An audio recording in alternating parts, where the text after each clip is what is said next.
Last व्हिडिओमध्ये आपण low रिकव्हरीचे science check केले. आता आपण त्याचे कॉजेस आणि सोल्युशन चेक करूया.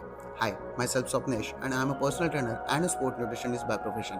आणि आज आहे आपल्या चेसिंग ड्रीम फिजिक चॅलेंजच्या डे 107. सो रिकव्हरी कंप्लीट न होण्यामागची 5 मेन कारण आहेत. त्यातलं सगळ्यात महत्त्वाचं कारण म्हणजे पोर स्लीप. कारण जेव्हा तुम्ही झोपता तेव्हा तुमचे मसल फायबर रिपेअर होतात, ग्रोथ हार्मोन रिलीज होतो, टेस्टोस्टेरॉन आणि कॉर्टिसॉल बॅलन्स होतो. इंजुरीज हील करणं, नर्वस सिस्टम बॅलन्स करणं आणि इम्युनिटी स्ट्रेंथन करणं ही सगळी कामं आपण झोपेत असताना होत असतात. म्हणजेच जर स्लीप डिस्टर्ब झाली तर यातली कुठलीच कामं प्रॉपर होणार नाही. म्हणजेच मसल रिकव्हरी स्लो होणार, जी की डीप स्लीपमध्ये खूप चांगली होते. सोबत ग्रोथ हार्मोन, टेस्टोस्टेरॉन आणि कॉर्टिसॉल लो होणार, ज्याने muscle loss, fat gain, low energy आणि मूड स्विंग जास्त जाणवणार. तुमची CNS central nervous system control करते स्ट्रेंथ आणि कोऑर्डिनेशनला, आणि कमी झोपेमुळे नर्वस सिस्टम फटीग जाणवतो. मग slow reaction time, weak lifts, poor mind to muscle connection यांसारखे प्रॉब्लेम जाणवतात. सोबत जॉईंट नीट लुब्रिकेट न झाल्यामुळे इंजुरीचे चान्सेस वाढतात. एक चुकीचे मूव आणि इंजुरी फिक्स. आता या सगळ्यात ग्रेलिन नावाचा हंगर हार्मोन वाढतो आणि लेप्टिन नावाचा हार्मोन कमी होतो, ज्याने शुगर क्रेविंग्स होतात आणि आपलं जंक फूड जास्त खाल्लं जातं. आता हे सगळं फिक्स होण्यासाठी झोपेला प्रायोरिटी देऊन सेम टायमिंग मध्ये झोपून सेम टायमिंग मध्ये उठायचा प्रयत्न करायचा.